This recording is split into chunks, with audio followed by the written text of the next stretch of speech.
Line of Defense pulled off of Steam. No Man's Sky Let's Play coming out soon in this channel. And some 2.5 content revealed by the developers. All this week on the BlastCast.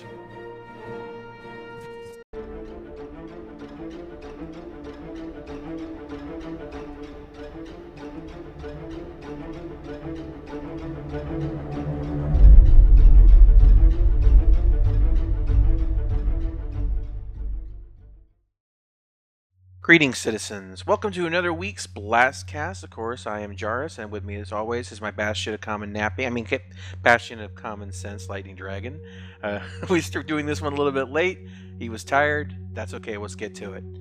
One of the, of course, you may probably have already seen the video I released yesterday, and of course about the Line of Defense being pulled off of Steam. And maybe I should insert those little trumpets that go like wah wah wah. What do you think, Lightning?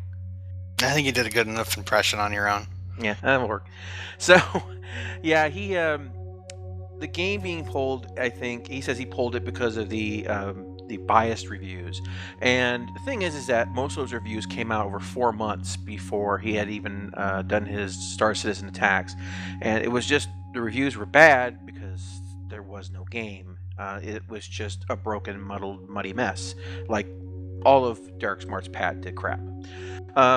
Of course, he says he has the intentions of putting it back up on Steam later once he gets it finished, which means never, because it's useless, it's broken, it's junk. It'll never be finished. And the funniest thing, though, I don't know if you noticed it, but I mentioned it when you linked me the thing where it's on the Steam website or forum or whatever. It's a Steam interface, and he's talking about these are the reasons why I've taken it down, and he's quoted whatever some fanboy dude that's licking his boots, and the thread is locked, so no one can reply to this. Of course, because Derek Smart doesn't like replies. In fact, even when you buy his game and you kindly report to him, "Hey, Mr. Smart, I found a bug over here that it might interest you. I think it can be it's something that could cause problems with the games. You've been banned from the forum boards."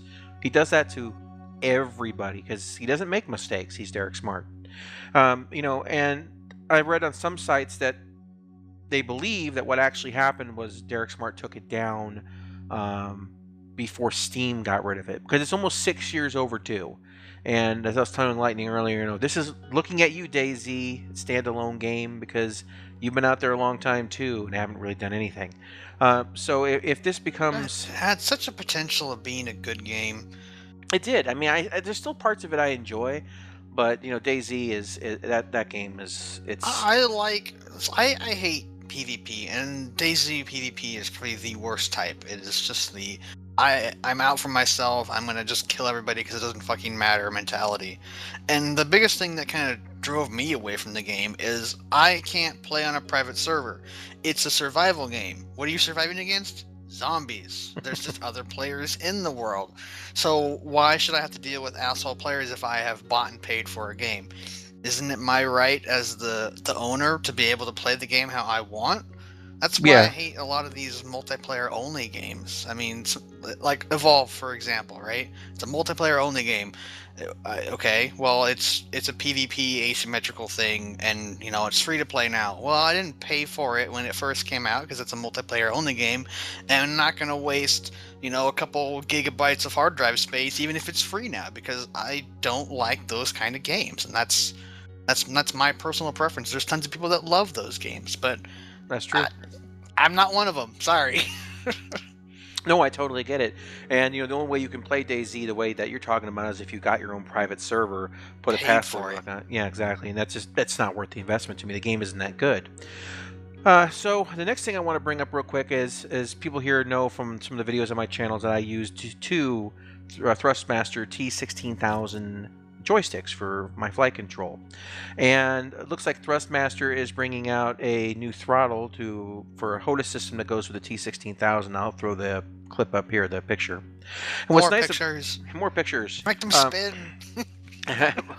You realize I'm going to have to go in there now and actually do that at that point in time. Oh, well. Thanks. No more suggestions. Okay. So the thing is that It looks like this one's designed for Elite Dangerous, but it'll obviously work with Star Citizen. It's got a good amount of buttons. Well, the thing I like the most about it has the strafing on the index finger. When you look at the picture, what you're looking on the throttle, that the part that's facing you is actually the part that's away from you.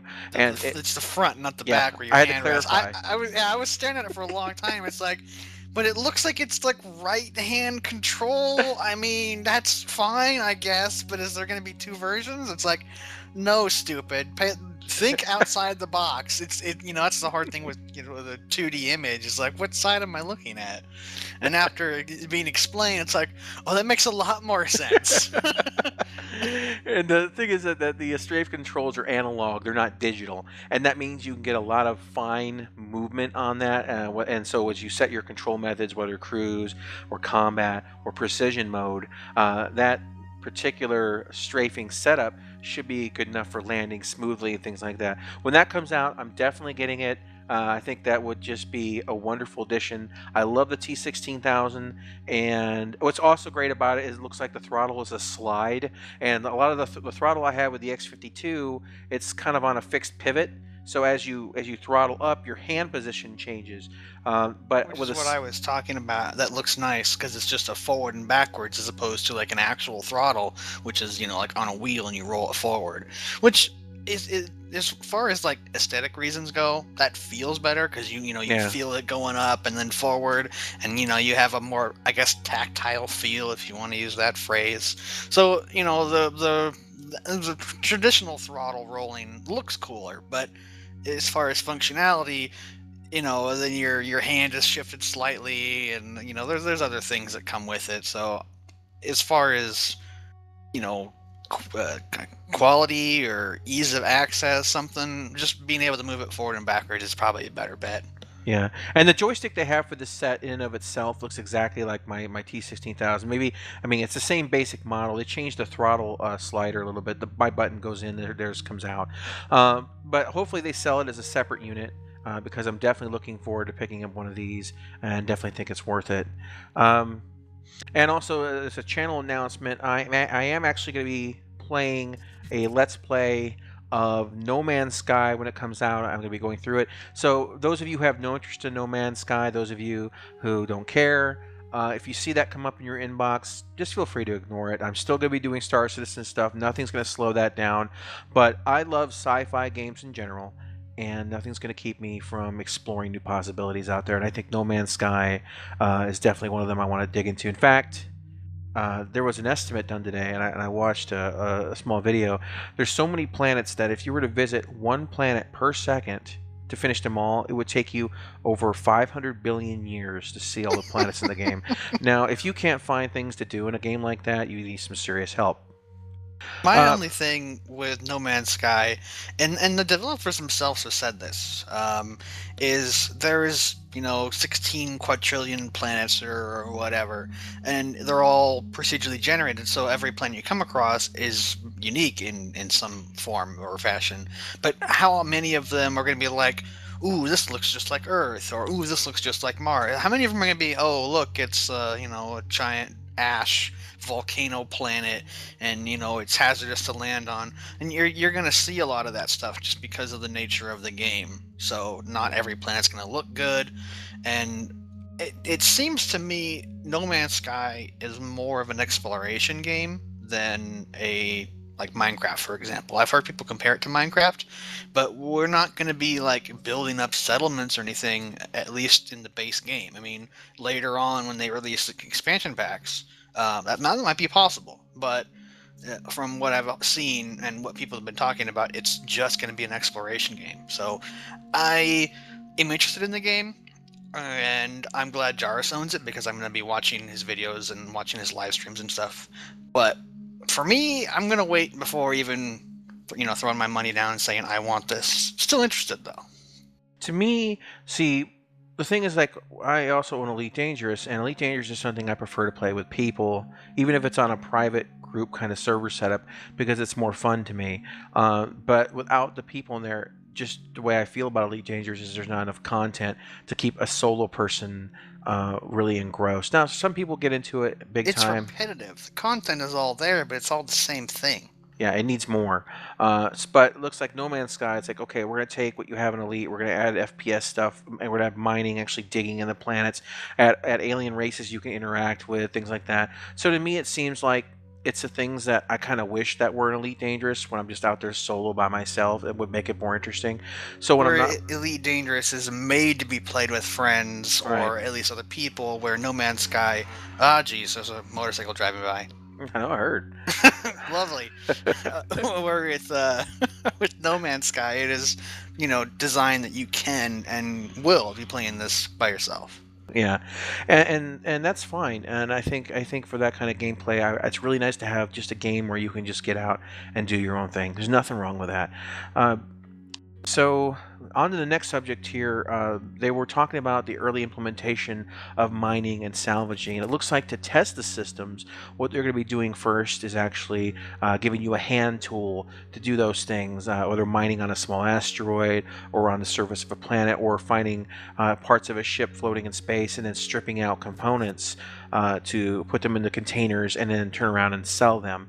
And that's how they're going to initially test it. So they kind of moved back from, okay, mining's can be done with the Orion first to now doing it with a hand tool. And I think that's a brilliant move. I think it's a brilliant move because all you need to do is just test the mechanics and then scale them up. Yeah, I'm not really surprised that they went with the hand tools. I mean, I think they talked about it briefly that they would have it. And then it's like, oh, but we're gonna have the Orion. It's like, I can. I mean, unless the Orion's like right around the corner, I can see them Yeah. wanting to test it first. And also, if salvaging is gonna be part of that too, have they been working on the what is it, the reclaimer? I don't think so. No. Well, what I hope is they take this, they make the next logical step. The next logical step to me would be, okay, I've salvaged components, I've stored them in the containers.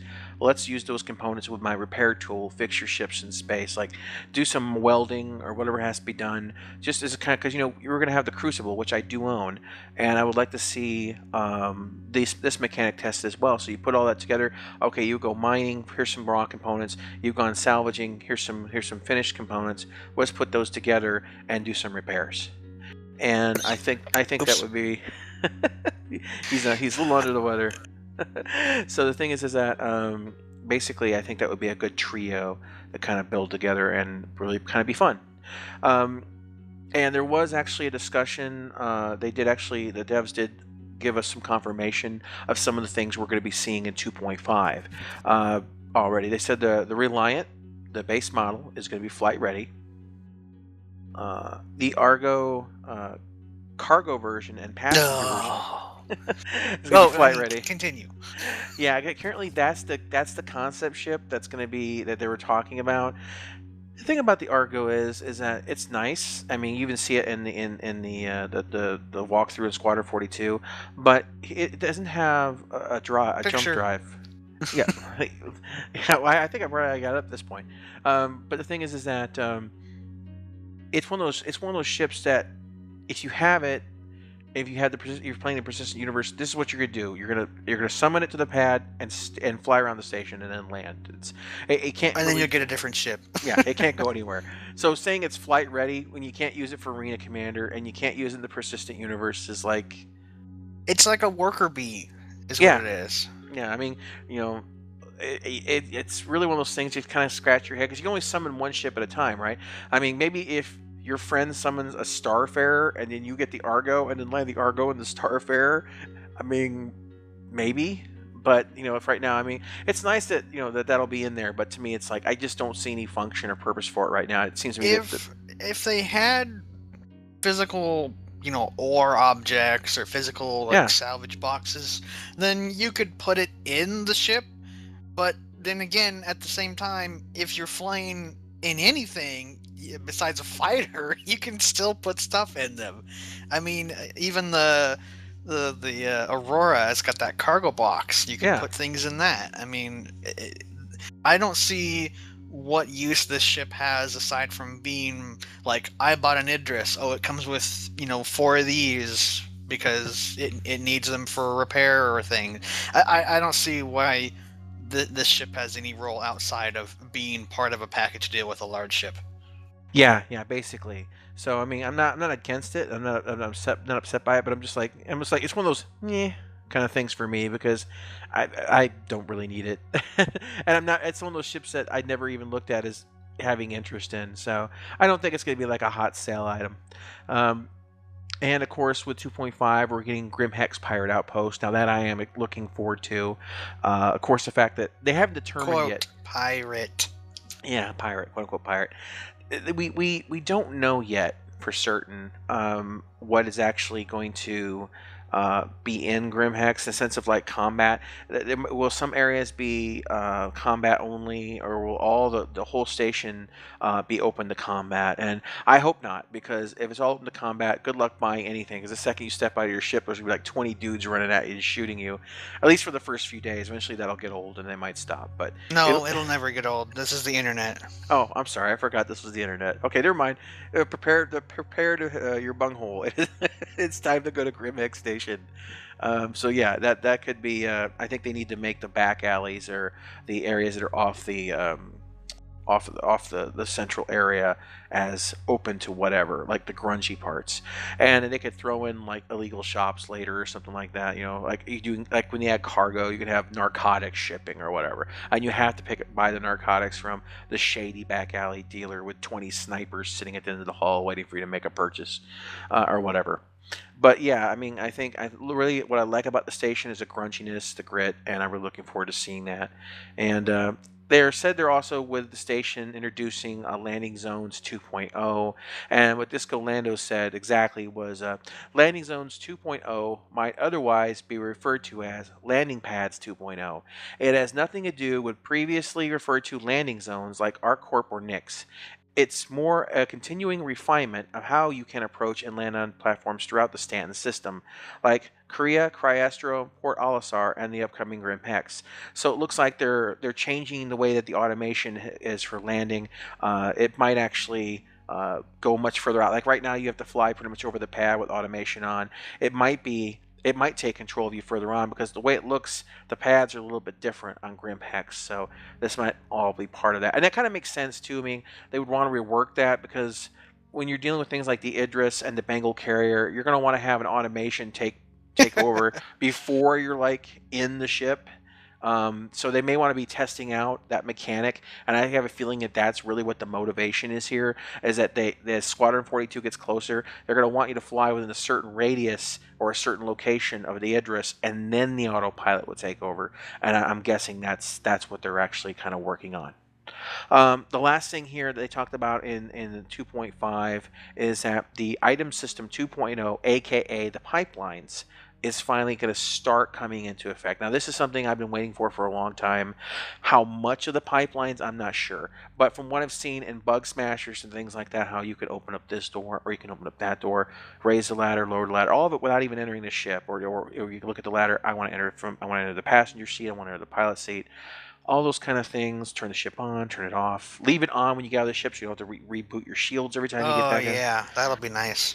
So those kind of things where they actually treat the ship more like a physical object as opposed to an extension of your character, I think that's going to change the way the game goes. Now, I don't know if this system is going to actually start incorporating the actual physics and the actual pipelines for energy transfer from like the main engine power shunting to the thrusters. Or to turrets. Or to turrets. If I had to guess, I would say what we're going to look at initially is just the basic stuff that I already mentioned. Turning ships on, turning them off. Hopefully, please, for the love of Pete, raising and lowering landing gear without it just doing it by itself.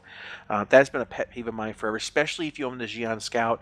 Anyone owns a Xeon Scout. Because it folds all up. It folds up. Landing mode engaged. Oh, it goes landing mode engaged. Yeah, landing gear retracted. Landing mode, and your ship's just spazzing out. It's the wings are opening and closing. The ship's like flipping up and down. It's like oh, I don't want to show this on video. This just looks bad.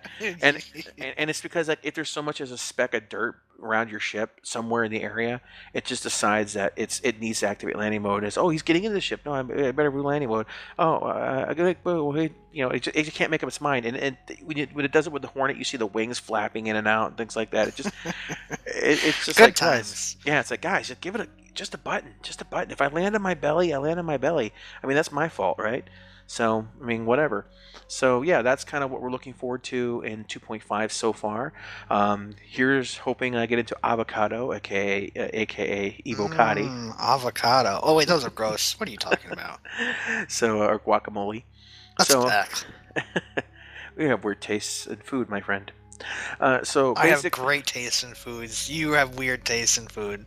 hey, just because I can eat natto, don't even, if you don't know what natto is, don't look I it up. don't even want to know. Just, as soon as you said that word, it's like, I don't want to know what that is. Fermented rotten beans. When I lived in Japan, that was a delicacy Ugh. with mustard sauce. Anyway, so Oh, well, the mustard at least is passable. it masks the taste.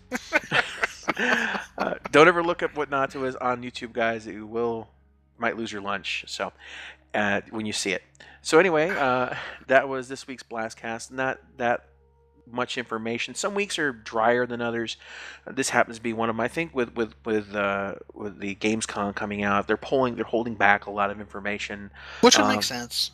You know, it wouldn't shock me if, and they haven't said anything, but it wouldn't shock me if they're already evocati testing 2.5 and just haven't told us yet because they want to test it and not make it public because they want to have this big reveal. When's Gamescom then? I don't keep track of all these stupid events. It's early August.